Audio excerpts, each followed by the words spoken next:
pagi, siang, atau malam ya Randy. Hari ini pembelajaran kita pembelajaran melalui rekaman yaitu asinkronus. Sesuai dengan RPS kita hari ini kita belajar tentang aplikasi manajemen disaster, yaitu mulai dari preparedness, mitigasi, respon, dan recovery yang dilakukan pada banjir. Seperti yang sudah kita bahas tadi di grup WA, untuk aplikasi itu kamu boleh lihat di 3 artikel yang saya sudah upload di Siato, kemudian nanti kamu masukin ke dalam tabel-tabel yang sudah kita sepakati. Nah, pemenuhan jangka panjang bencana ini sebenarnya pertemuan lalu yang tidak sempat kita bahas karena terlalu banyak, jadi saya buatkan di sekarang ini. Ya, pemenuhan jangka panjang pada waktu disaster ini, Pen.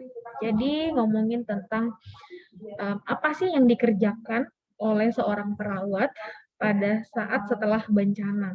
Jadi pemenuhan kepada korban-korban bencana. Pemenuhan jangka panjang dapat dilakukan berbulan-bulan hingga bertahun-tahun, bahkan juga mulai dari hari pertama setelah selesai bencana, kita sudah dapat melakukan pemenuhan jangka panjang. Dan membutuhkan kerjasama dari banyak pihak, mulai dari pemerintah, komunitas itu sendiri, dan banyak orang, banyak pihak yang harus ikut kerjasama. Nah, apa sih kita boleh flashback lagi ya Randy ke bencana?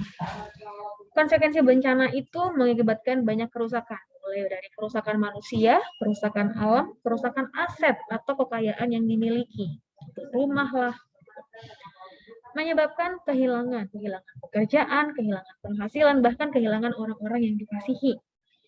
Sehingga kita memiliki sebuah kebutuhan, sebuah needs. Bagaimana tentang hidup untuk masa depan?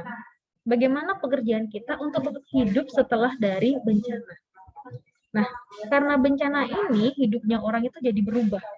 Makanya kita perlu melakukan yang namanya pemenuhan jangka panjang setelah bencana. Ini adalah post disaster assessment.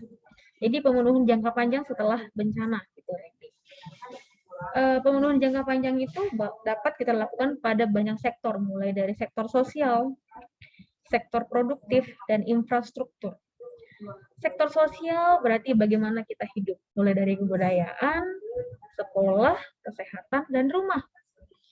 Sektor produktif berarti ngomongin mata pencaharian, apakah bertani, industri, jualan, atau wisata. Infrastruktur, namanya sebuah kota atau sebuah tempat tinggal, nggak mungkin nggak ada infrastruktur, gitu ya, Ren? Jadi gimana transportnya, komunikasinya, energinya, air dan sanitasinya gimana? Jadi itulah yang harus dipenuhi.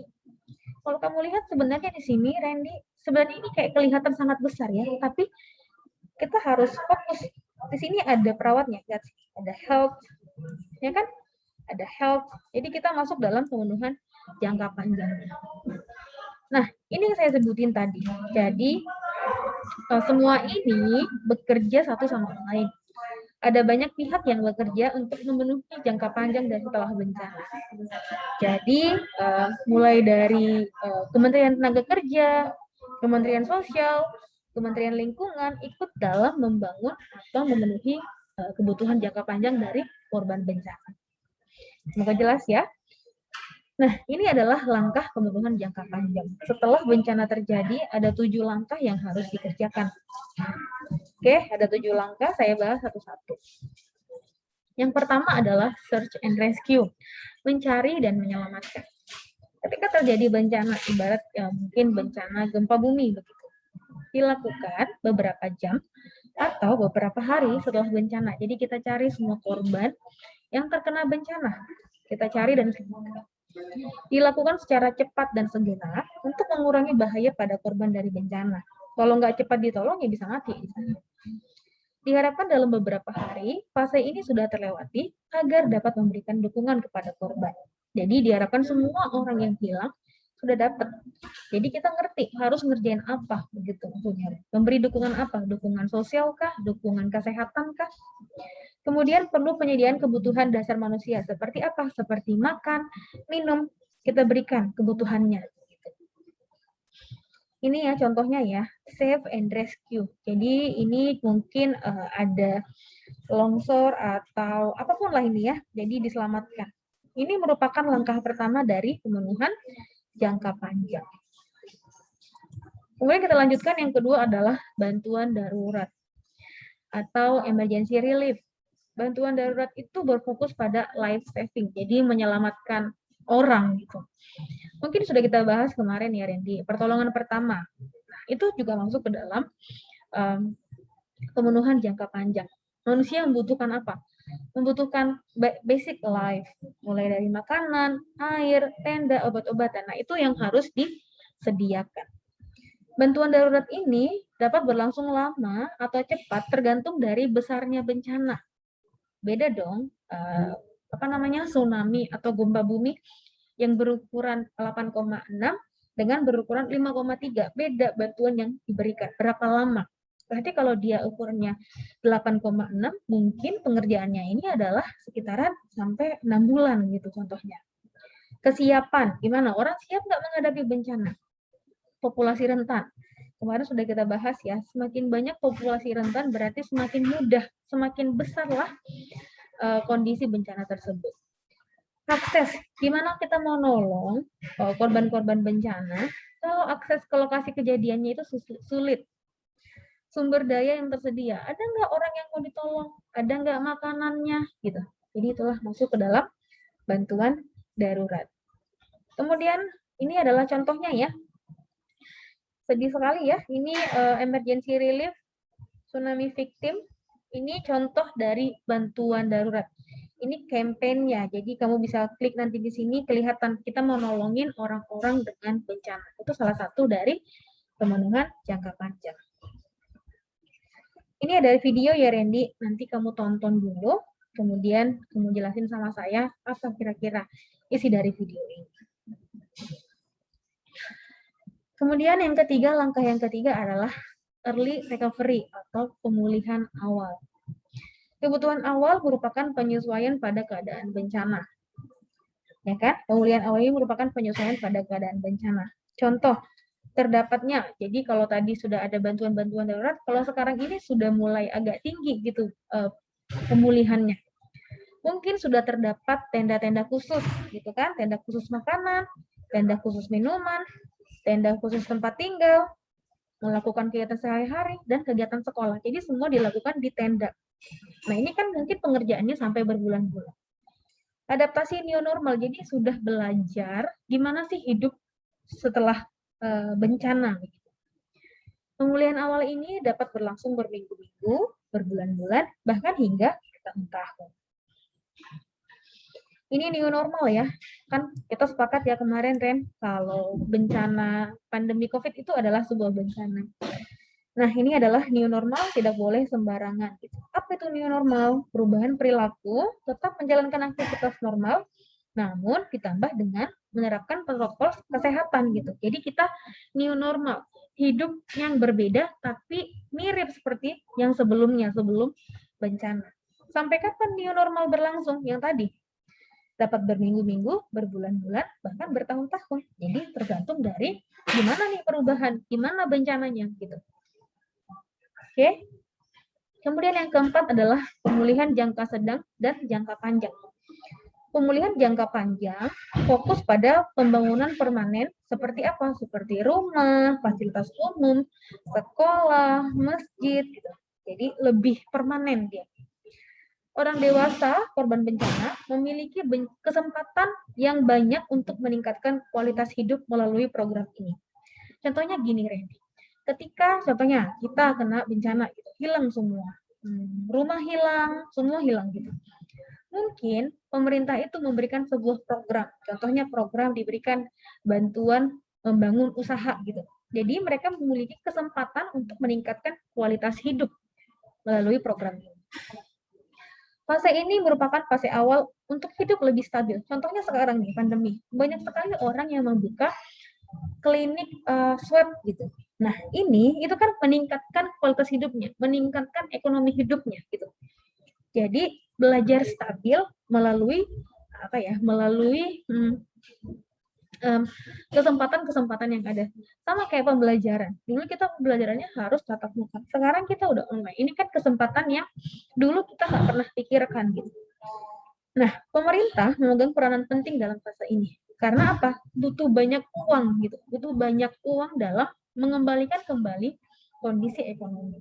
Kalau kondisi ekonomi tidak baik, kesehatan pun makin buruk gitu. Jadi ya semua di sini pemerintah itu punya peranan yang sangat penting.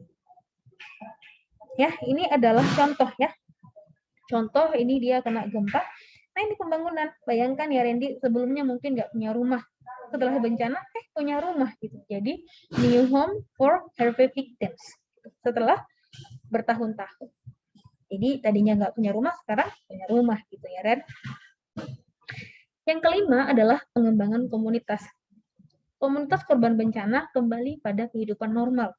Namun mereka itu diingatkan kalau mereka sudah pernah mengalami yang namanya bencana. Jadi menjadi penting dalam kesiapsiagaan bencana berikutnya. Artinya komunitas ini perlu dipersiapkan. Contohnya pengetahuannya, skills-nya gitu. Populasi rentan dipersiapkan. Mereka diajarin untuk menyelamatkan diri sendiri dan juga menyelamatkan orang lain. Contohnya boleh begitu. Ini ya contohnya ya. Lihat ini adalah gerontik. Jadi community development memiliki 3 karakter utama, yaitu berbasis masyarakat, berbasis sumber daya setempat, dan berkelanjutan. Jadi ada 3 ya, berbasis komunitas, berbasis uh, sumber daya setempat, dan berbasis berkelanjutan. Ada 3 pilar dari community development. Gitu. Berikutnya adalah disaster risk reduction. Kemarin kita sudah pernah belajar ya Randy di langkah yang ke-6. Disaster risk reduction itu bagaimana pengurangan risiko disaster gitu. Kemarin kamu udah tahu ya, kali-kalinya ada rumusnya bahkan. Jadi silakan kamu review sendiri ya. Berikutnya adalah fokus pada lingkungan. Gimana fokus kita setelah bencana pada lingkungan, yaitu komunitas kembali melihat ke belakang tentang apa yang menjadi resiko penyebab bencana. Contohnya banjir. Apa yang menjadi resiko terjadinya banjir? Komunitas diajarin penting sekali untuk tidak mengulangi kesalahan yang sama. Yang kedua, komunitas fokus pada peningkatan kesadaran terhadap lingkungan. Contohnya apa? Mereka sadar polusi udara, polusi air, perubahan iklim, kebakaran hutan, dan sebagainya. Ya itu tadi, contohnya, dia terjadi sering banget terjadinya banjir. Berarti polusi airnya harus dikurangi. Ya kan? Jadi kita harus lebih fokus sama lingkungan kita supaya apa? Bencananya tidak terjadi kembali. Gitu. Ini environment concern ya, jadi fokus pada lingkungan mulai dari global warming, ya kan, penggunaan bahan bakar minyak, pertumbuhan populasi, area padat penduduknya, air bersih, udara bersih, polusi, dan sampah. Ini concern-nya. Oke, ya balik lagi. Bencana yang ada di daerah itu apa dan yang menjadi concern-nya apa? Beda dong. Bencana di Lampung longsor, berarti concern lingkungannya adalah menjaga hutan. Bencana yang ada di Jakarta banjir, berarti concern-nya adalah selokannya gitu atau polusi airnya yang di-concernkan. Oke, jadi 7 langkah sudah kita pelajari sama-sama ya Randy.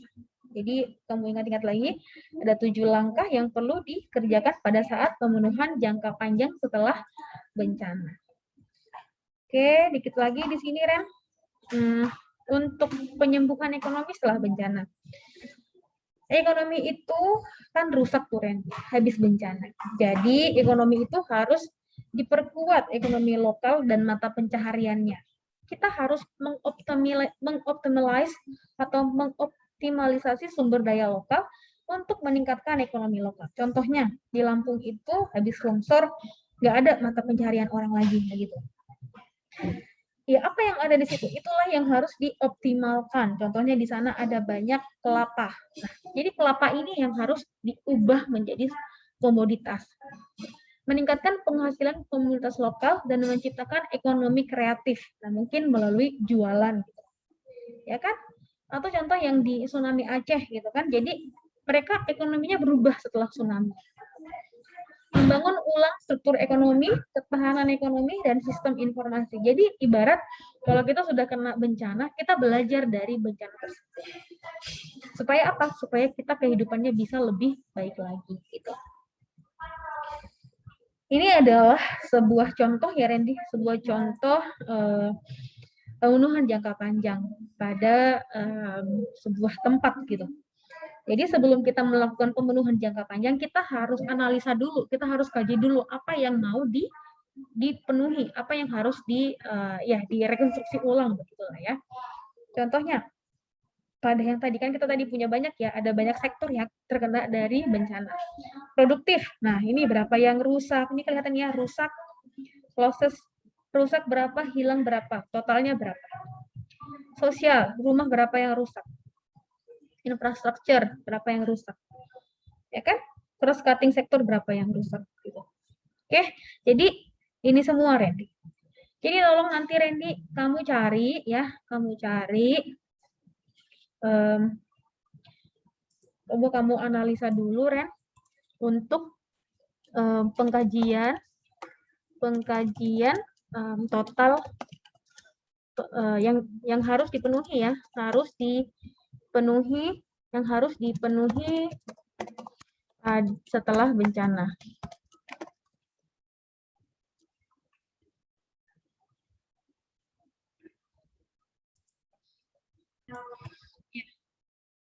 Jadi pengkajian berapa yang harus dipenuhi setelah bencana.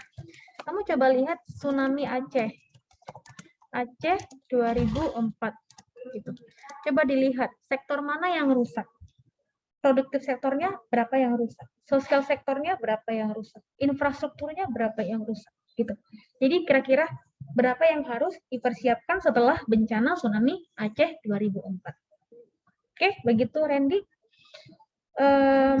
Mungkin rekamannya cukup sampai sini ya, Ren.